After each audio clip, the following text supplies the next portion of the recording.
నమస్తే, welcome to people TV news bulletin. ముందుగా headlines చూద్దాం. మెట్టుగూడెలలో ఓపెన్ జిమ్లను ప్రారంభించిన కేంద్ర బొగ్గు గనుల శాఖ మంత్రి కిషన్ రెడ్డి.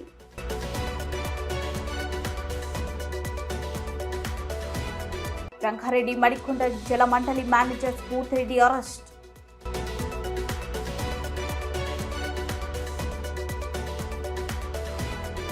నిబంధనలను గాలికి వదిలేసిన మల్కాజ్గిరిలోని బేకర్లు.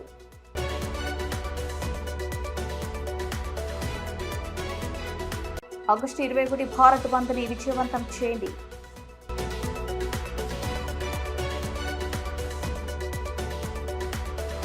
టూరిజం హబ్గా ఖమ్మం జిల్లా మంత్రి పొంగులేటి శ్రీనన్న.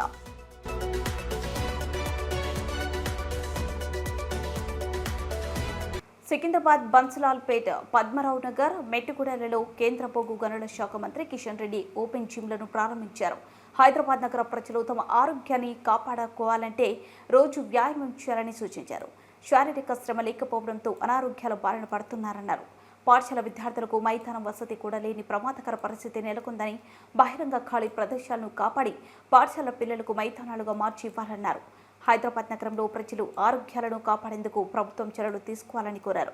జీహెచ్ఎంసీ దగ్గర నిధులు లేని కారణంగా ప్రైవేటు వ్యక్తుల సహకారంతో ఓపెన్ జిమ్లను ఏర్పాటు చేశామని తెలిపారు.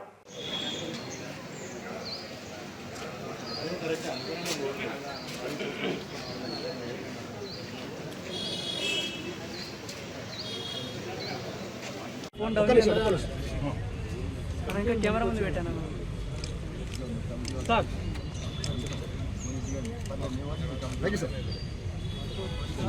Okay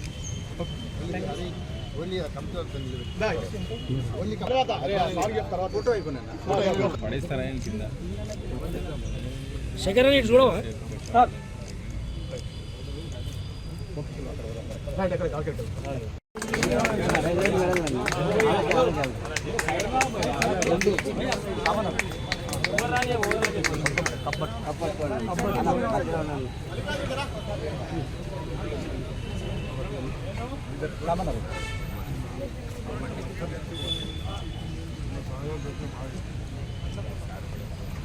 thank you.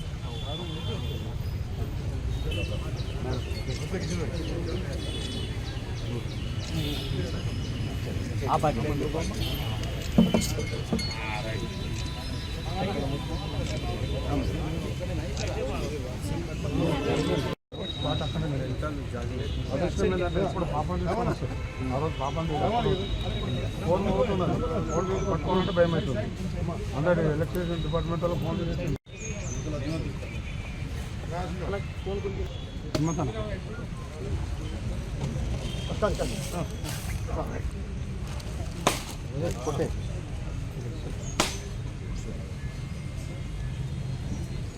అన్నాకరా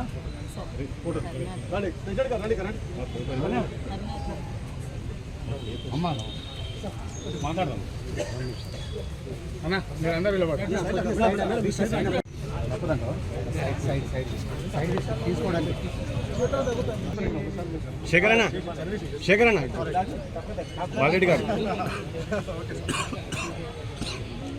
very good.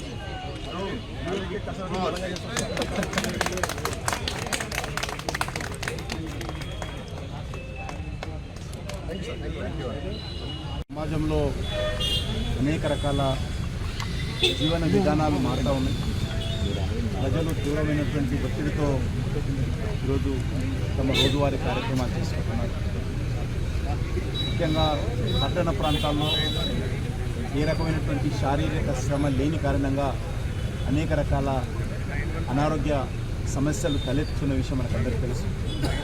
ఈ దృక్పథంతో ఈరోజు ప్రతిరోజు వాకింగ్ చేయాలి, పద్ధతి ప్రకారం ఆహారాలు తీసుకోవాలనేటువంటి విషయాలు డాక్టర్లు మనకు రెగ్యులర్గా చెప్తా ఉన్నారు.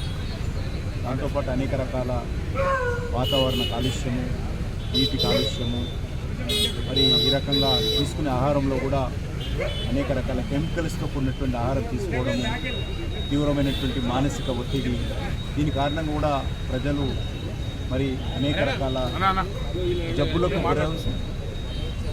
ఇబ్బందులకు ఎదుర్కొంటున్న విషయం మనం చూస్తూ ఉన్నాం. ఈ నేపథ్యంలోనే మరి ఈవెన్ పాఠశాలలో చదివేటువంటి విద్యార్థులకు కూడా కనీసం ప్లే గ్రౌండ్స్ కూడా లేకుండా ఉన్న పరిస్థితి ఏర్పడింది. ఏ విద్యార్థి కూడా బాలుడు కూడా ఈరోజు మరి క్రీడలు ఆడుకోవడానికి గ్రౌండ్స్ లేకుండా పరిస్థితి ఏర్పడింది. ఇది చాలా ప్రమాదకరమైనటువంటి పరిస్థితి మనకు.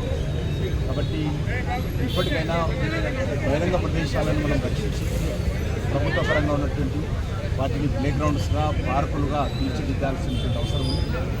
ఈరోజు సికింద్రాబాద్లో మరి మా కాన్స్టిట్యున్సీలో కొన్ని పార్కులలో ఈరోజు ఓపెన్ జిమ్స్ ఏర్పాటు చేసి ప్రజల సౌకర్యార్థము వాళ్ళు ఉపయోగించుకోవడం కోసం ఇప్పటికే 40 పార్కులలో ఆ రకంగా ఓపెన్ జిమ్స్ ఏర్పాటు చేశాం. ఈ వచ్చేటువంటి రోజుల్లో కూడా మా యొక్క సికింద్రాబాద్ పార్లమెంట్లోని వివిధ జిహెచ్ఎంసీ పార్కులలో ఓపెన్ జిమ్స్ ఏర్పాటు చేసేటువంటి కార్యక్రమం చేస్తా ఉన్నాం. జిహెచ్ఎంసీ దగ్గర నిధులు లేని కారణంగా మరి ప్రైవేట్ వ్యక్తుల దగ్గర నుంచి తీసుకొచ్చి ఇక్కడ ఈ యొక్క జిమ్స్ ఏర్పాటు చేశాం. రానున్న రోజుల్లో కూడా ఇదే కార్యక్రమాన్ని మరింత ముందుకు తీసుకెళ్తాం. ప్రభుత్వం కూడా ఈ దిశలో ఆలోచన చేసి హైదరాబాద్ లాంటి నగరంలో ప్రజల ఆరోగ్యాన్ని కాపాడడం కోసం కావాల్సినటువంటి అన్ని రకాల చర్యలు తీసుకోవాల్సిందిగా కోరుతాం. రంగారెడ్డి జిల్లా మణికొండ జల మండలి మేనేజర్ స్ఫూర్తిరెడ్డి అరెస్ట్. కొత్త నెల కనెక్షన్ కోసం లంచం డిమాండ్ 30,000 లంచం తీసుకుంటూ నిన్న ఏసీబీ అధికారులకు రెడ్ హ్యాండెడ్గా పట్టుబడ్డ మేనేజర్ పుష్పాలగూడలో స్ఫూర్తిరెడ్డి ఇంట్లో అవినీతి నిరోధక శాఖ అధికారులు సోదాలు, పలు అక్రమ ఆస్తుల గుర్తింపు, స్ఫూర్తిరెడ్డిపై పలు అవినీతి ఆరోపణలు. ఏసీబీ అధికారులకే చుక్కలు చూపించిన స్ఫూర్తిరెడ్డి 2 గంటల పాటు తను ఉంటున్న ఇల్లు అడ్రస్ చెప్పని స్ఫూర్తి తప్పుడు అడ్రస్లు చెప్పి అధికారులను తప్పుదోవ పట్టించిన మేనేజర్.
మల్కాజ్గిరి కుళ్ళిపోయిన ఆహార పదార్థాలను వినియోగదారులకు సరఫరా చేసిన మల్కాజ్గిరిలోని బ్రౌన్ బేర్ బేకరీ నిర్వాహకులు బర్గర్లో కుళ్ళిపోయిన చికెన్ వేసి వేడి చేసి కస్టమర్లకు పంపిణీ చేస్తున్నట్లు బాధితులు తెలిపారు.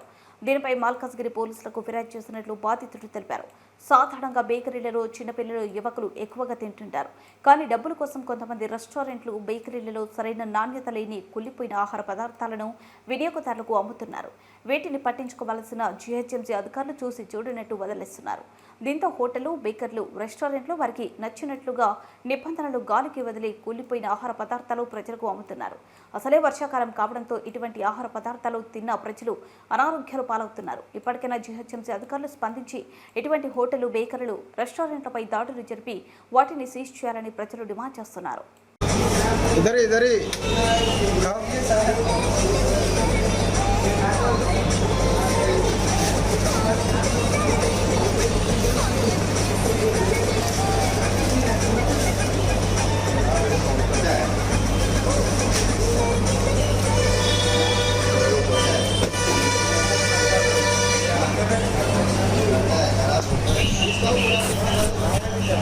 पूरा पीस निकाल लेता हूँ पूरा पीस चिकन का पीस करिए हाँ ये लाओ पूरा पीस निकाल के खाओ इसको।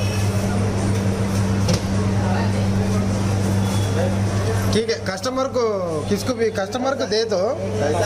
हाँ एक सेकंड, ये भैया को किसका भी दे दो, उन्हें कहा क्या बोलते, अच्छा है बोल के बोले ना अभी, अच्छा है खराब है, खराब है ना, खराब है तो कैसा देते फिर? कहीं को दे रहे ऐसा चीज, ओनर को फोन कर।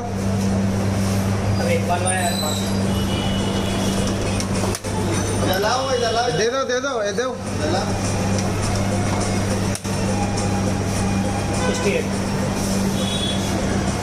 फ्री में दे रहे हैं ना, पूरा ऐसा करे तो कैसा, ये खराब हो गया देखो आप।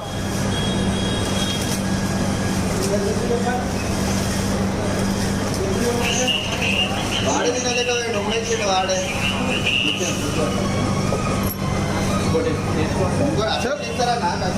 ఇలాగనే ఒకటి తింటే నాకు ఏదో తీగ వచ్చింది, అది కాదరా నాయన ఇది వేరేది బాబు అని అంటే సరే అని చెప్పి వేరేది ఇచ్చాడు.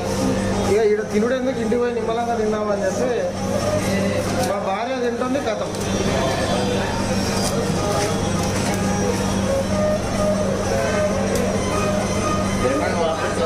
పేమెంట్ కాదు, నేను కంప్లైంట్ ఇస్తా. పేమెంట్ ఎందుకు sir? Sir please sir, sir వద్దండి సార్. ఇక్కడ మల్కాజ్గిరిలో బ్రౌన్ బేర్ బేకరీలో నేను బర్గర్ తీసుకున్నాను. బర్గర్ తీసుకుంటే వాడు ఖరాబ్ అయింది ఇచ్చాడు. నాకు ఒకటే హాఫ్ అన్ అవర్ గ్యాప్లో నేను ఫస్ట్ చిన్న మినీ పిజ్జా అని చెప్పారు, అది తిన్నాను. అది తిన్న దాంట్లో ప్లాస్టిక్ది ఏదో తీగ వచ్చింది. నేను వాళ్ళకి వెళ్ళి అడిగాను, బ్రదర్ ఏంటి అని అంటే సారీ సార్ అన్నందుకు ఫస్ట్ టైం వదిలేశాను. సరే ఇక అందరి దగ్గర తప్పులు అయిపోతాయి కానీ, సెకండ్ టైం నేను బర్గర్ తీసుకుంటే దాంట్లో మొత్తం చికెన్ ఖరాబ్ అయింది ఉంది. అసలు మా పాపకని నేను తీసుకెళ్ళాను, చికెన్ ఖరాబ్ అయింది ఉంది. మా పాపకి ఇప్పుడు ఇగో ఇది ఖరాబ్ అయిందండి, ఇప్పుడు నేను ఇది ఎవరికి చూపించుకోవాలి, నేను ఎవరి దగ్గరికి వెళ్తే నాకు న్యాయం అవుతుంది? సరే పాప తిన్నది అనుకోండి, ఫుడ్ పాయిజన్ అయితే ఎవరు రెస్పాన్సిబిలిటీ? నేను ఎవరి దగ్గరికి వెళ్ళాలి?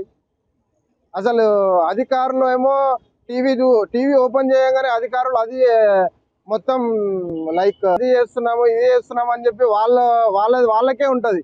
మరి ఈ మేడ్చల్ మల్కాజ్గిరిలో ఏం చేస్తున్నారో అధికారులకు అర్థం అవుతుందో లేదో అని చెప్పి నేను అనుకుంటున్నాను. మరి ఇంత పెద్ద నార్మల్ రేట్స్ కంటే హెవీ రేట్స్ పెట్టి పబ్లిక్కి కొంచెంలో కొద్దో గొప్ప మంచి క్వాలిటీ ఇవ్వాలి కదా, ఇప్పుడు మంచి ఫుడ్ ఇవ్వాలి కదా. మంచి ఫుడ్ ఇవ్వండి, డబ్బులు మాత్రం కరెక్టే తీసుకుంటారు. ఇప్పుడు చికెన్లో నాకు ఇది తీసుకున్నానండి, నేను మొత్తం చికెన్ ఖరాబ్ అయిపోయింది. ఎవరు దీనికి బాధ్యులు? ఫుడ్ ఇన్స్పెక్షన్ అయితే ఎవరు బాధ్యులు? నేను ఎవరి దగ్గరికి వెళ్ళాలి? 1-2 లక్షలు హాస్పిటల్లో పెట్టుకోవచ్చు, వస్తాయి, మళ్ళీ ప్రాణాలు పోతే వస్తాయా? వెంటనే అధికారులు కొంచెం పట్టించుకోవాలని మనవి చేస్తున్నాం. फूड इन्फेक्शन फूड पॉइजन तो मालूम है, फूड पॉइजन हुए तो मर जाते बच्चे। तुम्हारे को मालूम है ना, 2 दिन का फूड है बोल के नहीं ना, बहुत दिन का नहीं सर। तू देख कैसा दिख रहा है।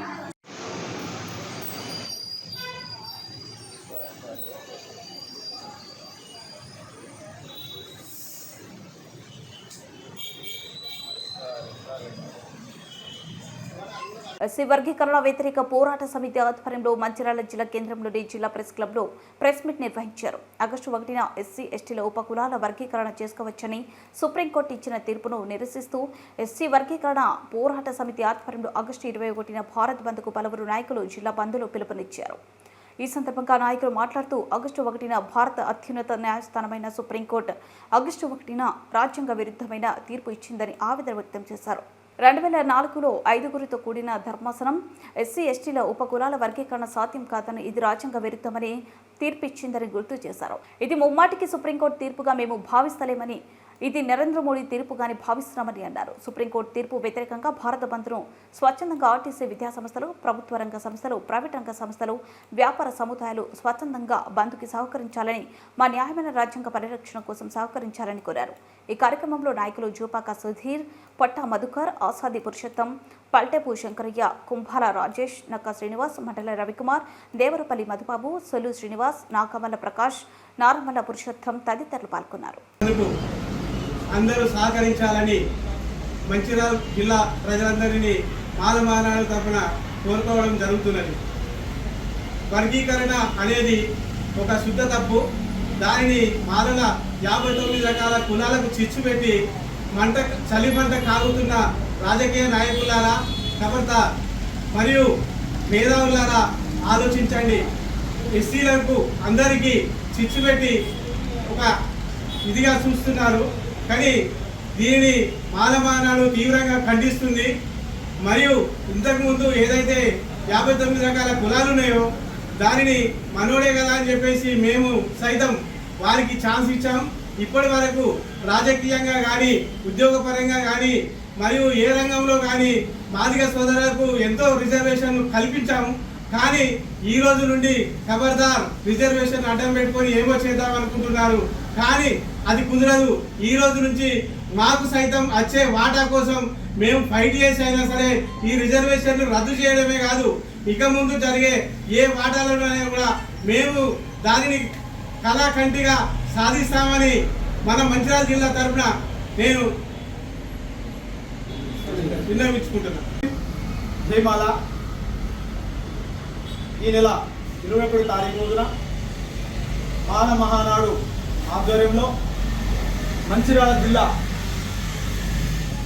సభ్యులందరి ఆలోచన మేరకు మా రాష్ట్రంలో కానీ దేశంలో కానీ మాల మహానాడు ఆధ్వర్యంలో భారత్ బంద్ పిలిపివ్వడం జరిగినది. దీనిని మన మాల బాంధవులు ఎవరైతే ఉన్నారో వారు ప్రతి ఒక్కరూ దీనికి మద్దతు తెలిపి అందరినీ రోడ్డు మీదకి వచ్చి మనకు జరుగుతున్న అన్యాయాన్ని ప్రతి ఒక్క సభ్యుడు తెలుపవలసిన బాధ్యత మనందరిపైన ఉన్నది. అదే కాకుండా ఉద్యోగులు కానీ మహిళలు కానీ యువకులు కానీ ప్రతి తల్లి చెల్లి అక్క అందరూ. ఖమ్మం జిల్లా నేలకొండపల్లిలోని చారిత్రక బౌద్ధ స్తూపం, ఖమ్మంలోని 1000 సంవత్సరాల చరిత్ర కలిగిన కిల్లా, భద్రాద్రి సీతారామచంద్రస్వామి భక్తుడు, నేలకొండపల్లి గ్రామానికి చెందిన భక్త రామదాసు పుట్టిన నేల తదితర చారిత్రక ఆనవాళ్లు ఉన్న ప్రదేశాలను ప్రత్యేకంగా అభివృద్ధి చేసి ఖమ్మం జిల్లాను టూరిజం హబ్గా రూపుదిద్దుతామని రాష్ట్ర మంత్రి పొంగులేటి శ్రీనివాసరెడ్డి అన్నారు.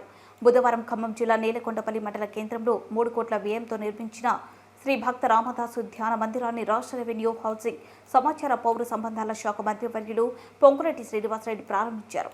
ఈ సందర్భంగా ఆయన మాట్లాడుతూ భక్త రామదాసు ధ్యాన మందిరం అద్భుతమైన రీతిలో అందంగా నిర్మించుకున్నామని అన్నారు. అనేక మంది ఈ నియోజకవర్గ ప్రముఖులు వచ్చారు. వారితో పాటు స్థానిక ప్రముఖులు, చిన్నారి బాలబాలికలు, కళలో ప్రదర్శించడానికి విచ్చేసిన నా ఆడబిడ్డలు, మీడియా మిత్రులు అందరికీ శిరస వంచి పేరు పేరిన హృదయపూర్వక నమస్కారాలు, వందనాలు. చాలా సంతోషం. ఉడతా భక్తిగా ఈనాడు నా చేతుల మీదుగా రామదాసు గారు పుట్టిన స్థలములో ఒక అద్భుతమైన మండపాన్ని, మందిరాన్ని, ఒక కార్యక్రమాన్ని నా చేతుల మీద ఇప్పుడే ఓపెన్ చేసుకున్నాం. సుమారు 3 కోట్ల రూపాయలతో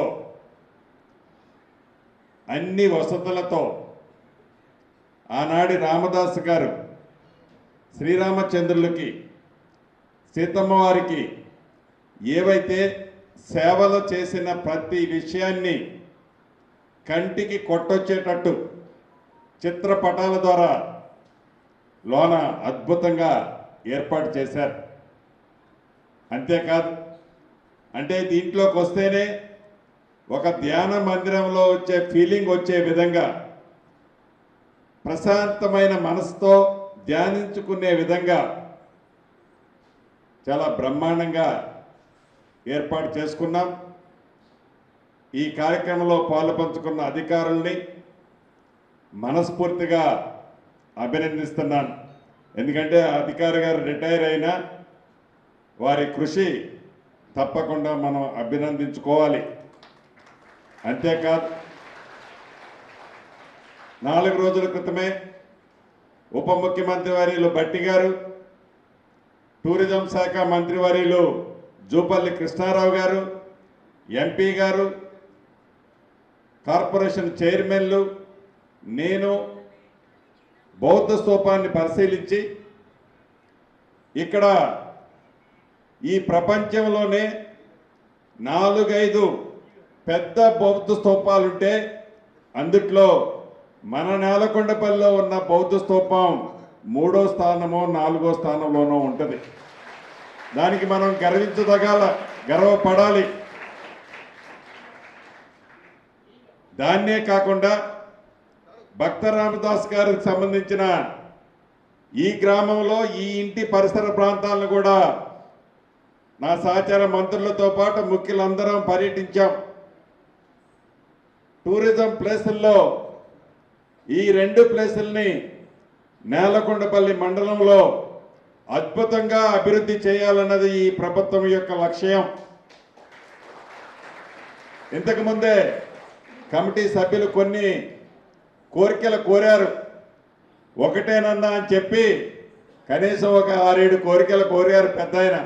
దాంట్లో వారి స్వార్థం ఏమీ లే. ప్రజలకి ఈ భక్త రామదాస్ గారి చరిత్రని తెలియచేయటానికి వారి జన్మస్థలం నుంచే తెలియచేయాలన్నది వారి తాపత్రయమే తప్ప వ్యక్తిగతంగానో వారి కుటుంబం కోసమోనో ఏదో మంచి కోసం వారు అడగటంలా, వారి స్వార్థం కోసం అడగ. బులెటిన్ ముగించే ముందు హెడ్లైన్స్ మరోసారి. మెట్టుగూడెలలో ఓపెన్ జిమ్లను ప్రారంభించిన కేంద్ర బొగ్గు గనుల శాఖ మంత్రి కిషన్ రెడ్డి.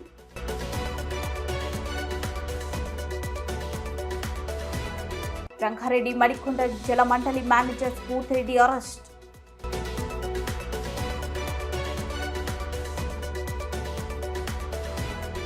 నిబంధనలను గాలికి వదిలేసిన మల్కాజ్గిరిలోని బేకర్లు.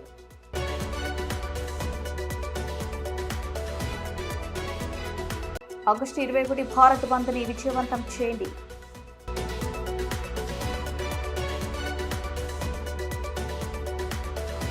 టూరిజం హబ్గా ఖమ్మం జిల్లా మంత్రి పొంగులేటి సీనన్న.